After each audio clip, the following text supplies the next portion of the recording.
അപ്പോൾ കേരളം നാളെ പോളിംഗ് ബൂത്തിലേക്ക് പോവുകയാണ്.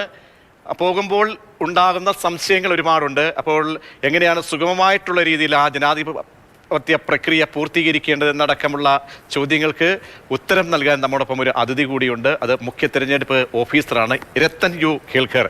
തത്സമയം നമ്മോടൊപ്പം ചേരുകയാണ്. രത്തൻ സാർ, നമസ്കാരം. നാളെ പോളിംഗ് ബൂത്തിലേക്ക് 2,71,00,000 ആളുകൾ പോവുകയാണ്. അപ്പോൾ സുഗമമായ രീതിയിൽ ജനാധിപത്യ പ്രക്രിയ, നാളത്തെ വോട്ടിംഗ് പ്രക്രിയ പൂർത്തീകരിക്കുക എന്നുള്ളതാണ്. അതിൽ ഏറ്റവും പ്രധാനപ്പെട്ട തയ്യാറെടുപ്പുകൾ എന്താണ് ഇപ്പോൾ കമ്മീഷൻ സ്വീകരിച്ചിരിക്കുന്നത്? നമ്മുടെ ഇപ്പോൾ എല്ലാ സ്ഥലത്ത് ഡിസ്പാച്ച് സെൻറ്റേഴ്സ് പ്രവർത്തിക്കുന്നുണ്ട്. എല്ലാ EVMs പിന്നെ പോളിംഗ് പാർട്ടി ഡിസ്പാച്ച് ചെയ്തുകൊണ്ടിരിക്കുന്നു. അവർ ഉച്ചയോട് കൂടി എല്ലാ സ്ഥലത്തുനിന്ന് ഡിസ്പാച്ച് ചെയ്തിട്ട് പിന്നെ അവരുടെ പോളിംഗ് സ്റ്റേഷനിലേക്ക് അവർ പോകും. പിന്നെ അവിടുത്തെ പോളിംഗ് സ്റ്റേഷനിലെ ബാക്കി ക്രമീകരണങ്ങൾ അവർ ചെയ്യുന്നതായിരിക്കും. പോളിംഗ് സ്റ്റേഷൻസിലെ അഷ്യോർഡ് മിനിമം ഫെസിലിറ്റീസ് ആയിട്ട് ഇലക്ഷൻ കമ്മീഷൻ പറഞ്ഞിട്ടുള്ള കുറേ കാര്യങ്ങളുണ്ട്. അതിൽ റാമ്പ് അടക്കം വെള്ളം, വെളിച്ചം എല്ലാം കൃത്യമായിട്ട് ഉണ്ടാവണം എന്നുള്ളതുണ്ട്. അതുപോലെ തന്നെ നമ്മുടെ ഈ പ്രാവശ്യം കൂടുതൽ ചൂടുള്ളതിനാൽ നമുക്ക് കൃത്യമായിട്ടുള്ള ഒരു സഹായം, അങ്ങനെയുള്ള എന്തെങ്കിലും ആ സമയത്ത് ചൂട് കൂടുതലുണ്ടെങ്കിൽ അവിടെ ആവശ്യമുള്ള കസേര, ഫാന്, വെള്ളം അടക്കമുള്ള, പന്തലടക്കമുള്ള എല്ലാ ഫെസിലിറ്റീസ് ചെയ്യാൻ വേണ്ടിയിട്ടുള്ള നിർദ്ദേശം ഓൾറെഡി കൊടുത്തിട്ടുണ്ട്. ഇനി കൃത്യമായിട്ട് നാളെ 7 മണിക്ക് തുടങ്ങും.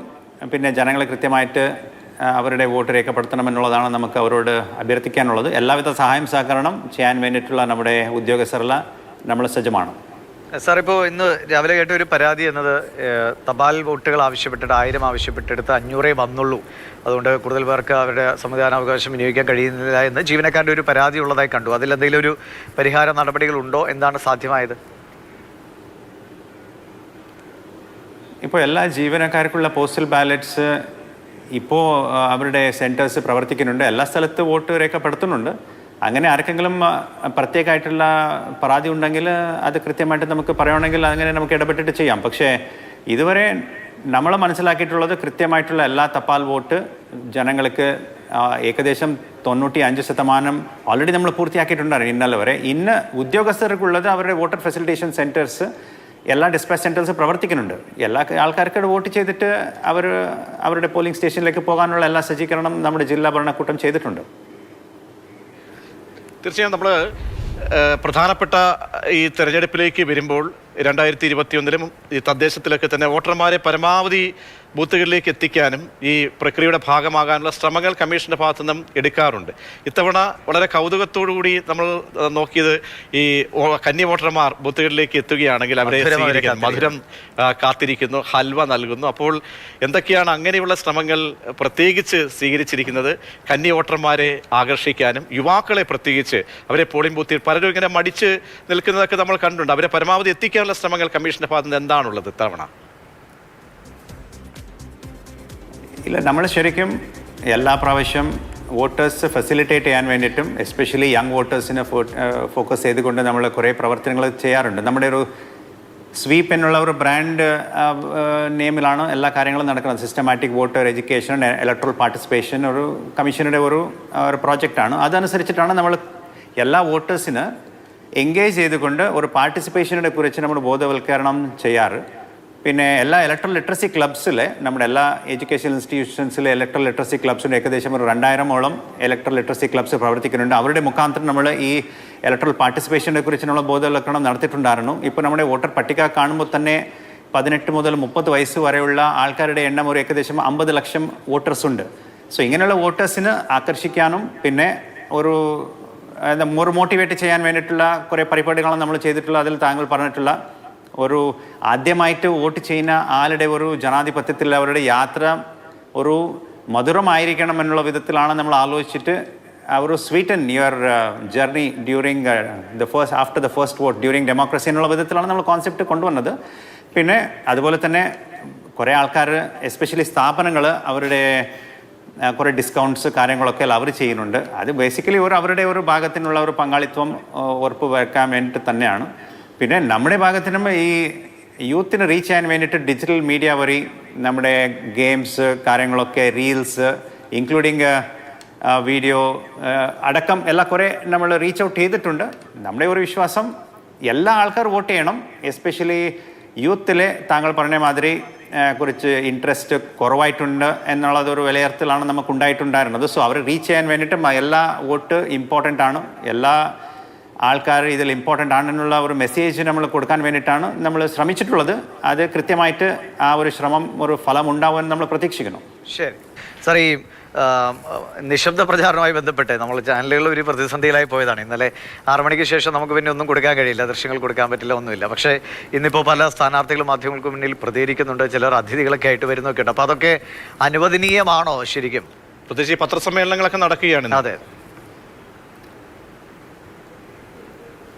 ഇപ്പോൾ മോഡൽ കോഡ് ഓഫ് കോണ്ടക്റ്റ് വന്നിട്ടുള്ളത് ഇലക്ഷൻ പ്രഖ്യാപനം നടന്ന ശേഷമാണ്.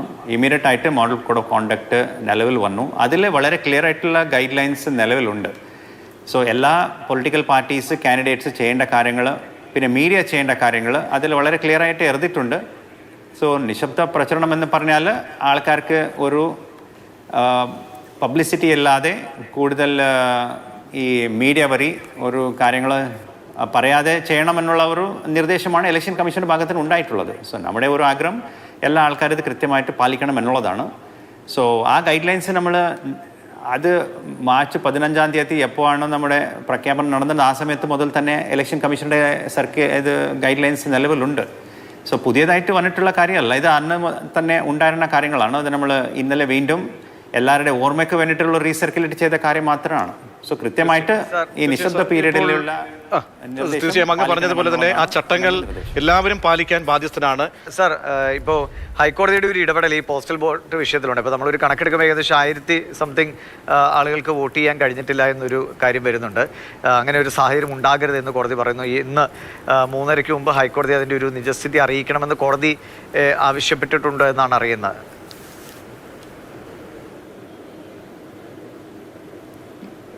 അത് നമ്മൾ പരിശോധിക്കുന്നുണ്ട്, വേണ്ട നടപടി നമ്മൾ സ്വീകരിക്കാം. സാർ മറ്റൊരു കാര്യം നമ്മൾ പറഞ്ഞുവല്ലോ, ഈ SIR ശേഷം ഉള്ള ഒരു തെരഞ്ഞെടുപ്പാണ്, പ്രക്രിയയാണ്. അപ്പോൾ പല നല്ല രീതിയിൽ കണക്കുകൾ പ്രകാരമൊക്കെ ആണെങ്കിൽ കട്ട് ചെയ്ത് പോയിട്ടുണ്ട്. അപ്പോൾ ഇത് ഈ തെരഞ്ഞെടുപ്പിൻ്റെ നാളത്തെ ഈ പെർസെൻറ്റേജിനെയൊക്കെ എങ്ങനെ ബാധിക്കാനുള്ള സാധ്യതയാണ് കാണുന്നത്? അല്ല, ചോദ്യം മനസ്സിലായില്ല എനിക്ക്. അതായത് SIR ശേഷമാണല്ലോ, അപ്പോൾ അതിൻ്റെ പെർസെൻറ്റേജ് സംബന്ധിച്ച് വോട്ടിംഗ് പെർസെൻറ്റേജ് എങ്ങനെയാണ്, അതിൻ്റെ കൂടുമോ, പല മണ്ഡലങ്ങൾ സംബന്ധിച്ചൊക്കെ ഇങ്ങനെ ചോദ്യങ്ങളൊക്കെ പലരും ചോദിക്കുന്നുണ്ട്. അപ്പോൾ അതിൻ്റെ പെർസെൻറ്റേജ്, ടോട്ടൽ പെർസെൻറ്റേജിന് എങ്ങനെയാണ്, അത് കൂടാനാണ്, എങ്ങനെയാണ് അതിനുള്ള സാധ്യത എങ്ങനെയാണ്? സോ SIRയുടെ ഉദ്ദേശം എല്ലാ എലിജിബിൾ ആയിട്ടുള്ള വോട്ടേഴ്സും നമ്മുടെ ലിസ്റ്റിൽ ഉണ്ടാവണം എന്നുള്ളതായിരുന്നു. അതനുസരിച്ചിട്ട് കൃത്യമായിട്ട് നമ്മളെല്ലാ എലിജിബിൾ വോട്ടേഴ്സിനെ ലിസ്റ്റിൽ കൊണ്ടുവന്നിട്ടുണ്ട്. ഇൻഎലിജിബിൾ ആയിട്ടുള്ള ആൾക്കാരെ ലിസ്റ്റിൽ നിന്ന് പുറത്താക്കിയിട്ടുമുണ്ട്. സോ ഇതിൽ നമുക്ക് തോന്നുന്നത് ഇലക്ഷൻ കമ്മീഷനുടെ ഒരു ആഗ്രഹം, അവരുടെ ഒരു ടാർഗറ്റ് നമ്മോട് പറഞ്ഞിട്ടുള്ളത് 85% എന്തായാലും ഉണ്ടാവണം എന്നുള്ളതാണ്. പക്ഷേ നമ്മുടെ ആഗ്രഹം 90% നമ്മൾ കടക്കണം എന്നുള്ളതാണ് നമ്മുടെ ഒരു ആഗ്രഹം. നമ്മുടെ ഉദ്ദേശം ഇലക്ട്രൽ റോളിലുള്ള എല്ലാ ആൾക്കാർ നമുക്ക് വോട്ടിംഗ് ചെയ്യാൻ സാധിക്കണം എന്നുള്ളതാണ്. 100% നമ്മുടെ ടാർഗറ്റ് ആണെങ്കിലും 90 എന്തായാലും നമ്മൾ ക്രോസ് ചെയ്യുമെന്നാണ് എനിക്ക് തോന്നുന്നത്. സാർ, ഈ സുരക്ഷയുമായി ബന്ധപ്പെട്ട് ഇപ്പോൾ കേന്ദ്രസേനയൊക്കെ വിന്യസിച്ചിട്ട് ഏകദേശം അത്യാവശ്യം പ്രശ്നബാധിത ബൂത്തുകളൊക്കെ ഉണ്ട്. പ്രശ്നങ്ങൾ ഉണ്ടാകാതിരിക്കട്ടെ. ശരി, MLA ലൈനിലുണ്ട്. പ്രശാന്ത് ചോദിക്കാം. ഹലോ. യെസ്. VK പ്രശാന്താണ്, വട്ടിയൂർക്കാവിലെ സ്ഥാനാർത്ഥിയാണ്. ചോദിച്ചോളൂ, കേൾക്കാം. എനിക്ക് ചോദിക്കാനുള്ളത്, ഇന്നിപ്പോ നിശബ്ദ പ്രചാരണ ദിവസം മാധ്യമങ്ങളൊക്കെ ഒരുപാട് പേര് ഞങ്ങളെ സമീപിക്കുന്നുണ്ട്. അപ്പോൾ അത് ഏത് നിലയ്ക്കാണ്? കഴിഞ്ഞ കാലങ്ങളിൽ നമ്മൾ സംസാരിക്കുമായിരുന്നു, ചർച്ചകൾ പറയുമായിരുന്നു, അതിന്റെ റിസൾട്ടിനെ കുറിച്ചുള്ള പ്രതീക്ഷകൾ പങ്കുവയ്ക്കുമായിരുന്നു. ഇപ്പൊ അതിനും റെസ്ട്രിക്ഷൻ വന്നു എന്നാണ് തെരഞ്ഞെടുപ്പ് കമ്മീഷന്റെ ഗൈഡ് ലൈനിൽ പറയുന്നത്. അപ്പൊ അത് സംബന്ധിച്ച് ഒരു കൃത്യമായിട്ടുള്ള ക്ലാരിഫിക്കേഷൻ നൽകാൻ കഴിയുമോ? നേരത്തെ ചോദിച്ച ചോദ്യം തന്നെയാണ്. അതെ, നമ്മൾ അതിലൊരു ക്ലാരിറ്റി വരുത്തിയാൽ മതിയാകും. രത്തൻ സാർ. സർ, അതിൽ നമ്മൾ ഇലക്ഷൻ കമ്മീഷനുടെ പ്രഖ്യാപനം വന്നതും തന്നെ മോഡൽ കോഡ് ഓഫ് കോണ്ടക്ട് നിലവിൽ വന്നിട്ടുണ്ട്. അതിലെ പാരാ നമ്പർ 26 അല്ലെ സൈലൻസ് പീരീഡിൽ എന്തെല്ലാം ചെയ്യണമെന്നുള്ളത് വളരെ വ്യക്തമായി പറഞ്ഞിട്ടുണ്ട് സർ. അത് എല്ലാ കാൻഡിഡേറ്റ്സ്, പൊളിറ്റിക്കൽ പാർട്ടീസ് കൃത്യമായിട്ട് പാലിക്കണം എന്നുള്ളതാണ് നമുക്ക് പറയാനുള്ളത്. അതിൽ ഏത് ടൈപ്പ് ഓഫ് ആക്ടിവിറ്റി ചെയ്യാൻ പറ്റും, ഏത് ചെയ്യാൻ പറ്റില്ല എന്നുള്ളത് വളരെ കൃത്യമായിട്ട് എഴുതിയിട്ടുണ്ട്. അത് എല്ലാവരും പാലിക്കണം. എന്നാണ് നമുക്ക് പറയാനുള്ളത്. സാർ ഒന്നുകൂടി ഇപ്പം ഇദ്ദേഹം ചോദിച്ചത് പ്രതീക്ഷകളൊക്കെ പങ്കുവെക്കാൻ കഴിയുമോ? നാളെ വോട്ടിലേക്ക് എത്തുമ്പോൾ എങ്ങനെയാണ് പ്രതീക്ഷ എന്നൊക്കെ അങ്ങനെ പ്രതികരിക്കാൻ പറ്റുമോ എന്നാണ്. അപ്പം അതിലെ താങ്കൾ പറയുന്ന കാര്യം അടക്കം ദ വ്യൂസ് വേണമെങ്കിൽ അത് കൃത്യമായിട്ട് അത് വായിക്കാം, അപ്പോൾ ക്ലിയർ ആവും. ഇപ്പോൾ ഇല്ലെങ്കിൽ അത് വീണ്ടും ഒരു കൺഫ്യൂഷനിലേക്ക് മാറും. അതെ അത് വളരെ ക്ലിയർ ആയിട്ടുള്ള ഒരു നിർദ്ദേശമാണ് സർ, അത് എല്ലാവരും പാലിക്കണം. ഞാൻ അത് തന്നെ വായിക്കാം, so that there is no confusion. ഇത് ഇലക്ഷൻ കമ്മീഷൻ ഓഫ് ഇന്ത്യയുടെ ഗൈഡ് ലൈൻസ് 15-ാം തീയതി മാർച്ച് അടക്കം തന്നെ നമ്മൾ എല്ലാവർക്കും സർക്കുലേറ്റ് ചെയ്തിട്ടുണ്ടായിരുന്നു. സോ അവിടെ പറഞ്ഞിട്ടുള്ള ഗൈഡ് ലൈൻസ് ആണ് സർ അത്. സാർ, കഴിഞ്ഞ തവണ അദ്ദേഹം ചോദിച്ച ഒരു സംശയം, കഴിഞ്ഞ തവണയൊക്കെ ഇങ്ങനെ നിയമങ്ങൾ ഉള്ളപ്പോഴും ആളുകളൊക്കെ ബൈറ്റ് എടുക്കാൻ വേണ്ടി എന്ന് പറയുമ്പോൾ ഇന്നത്തെ പ്രതീക്ഷകൾ എന്താണ്? നിശബ്ദ പ്രചാരണമാണ് കഴിഞ്ഞ പ്രാവശ്യം ചോദിക്കാറുണ്ട്. നമുക്ക് കൃത്യമായിട്ട് നമ്മുടെ ഗൈഡ് ലൈൻസ് ഇത് ഡീറ്റെയിൽസ് എന്താണ് അത് മാത്രമേ നമുക്ക് പറയാൻ പറ്റുള്ളൂ. സോ പാര നമ്പർ 26 ആണ് സർ. പാര നമ്പർ 26 സബ് ക്ലോസ് 3 അതിൽ പറയുന്നത്, the commission further advises that during the silence period, star campaigners and all other political leaders should refrain from addressing the media by way of press conferences and giving interviews എന്നുള്ളത് വളരെ clear ആയിട്ട് പറഞ്ഞിട്ടുണ്ട്. ആ 3 closes വളരെ clear ആണ് sir.